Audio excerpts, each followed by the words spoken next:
how is it possible to say that God is responsible for evil or sovereign over it, but not guilty of evil? There's a whole lot of different questions that are variations on that.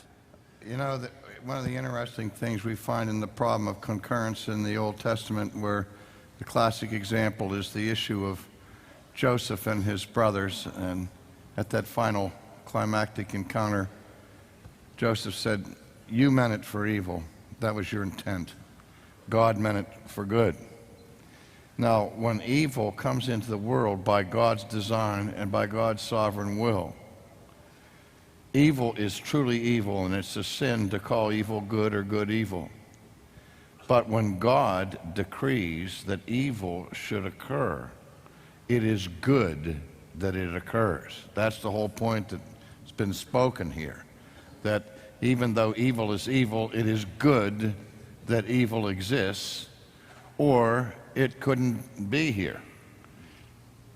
Because God ordains it, and God is altogether good, and He only ordains that which is good.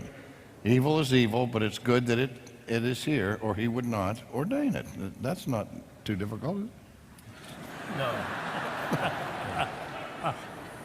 I think there are two other very important issues here, and I agree with all that, of course. I would say that the entire problem of theodicy arises from a wrong question or a wrong presumption. In other words, rather than seeing God as essentially good and deriving whatever good is from observing the one true and living God, we abstract an idea of good and then try to measure God against that human abstraction. That is always a losing proposition, because we don't know what good is. And that's the problem. When persons come up to us and say, if God does this, He can't be good, they don't realize that's an internal contradiction. The only God that exists is a God who is good. He defines what is good by consistency with His own character, not by the fact that He corresponds to some arbitrary understanding of good.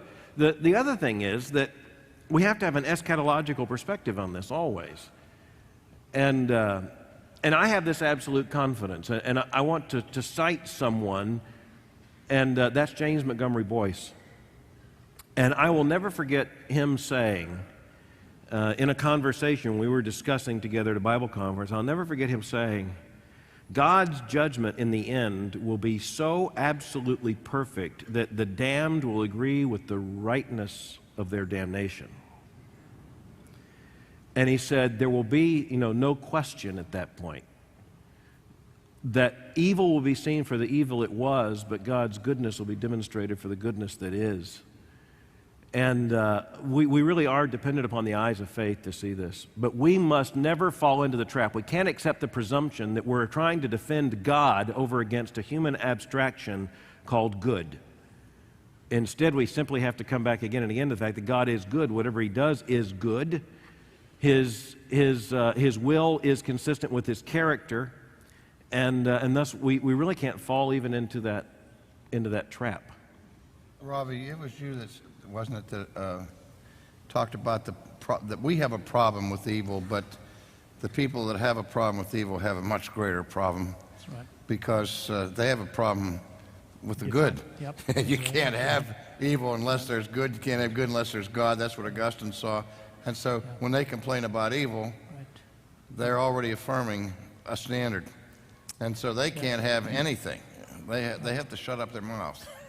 It's basically what you said, Yeah, right? exactly.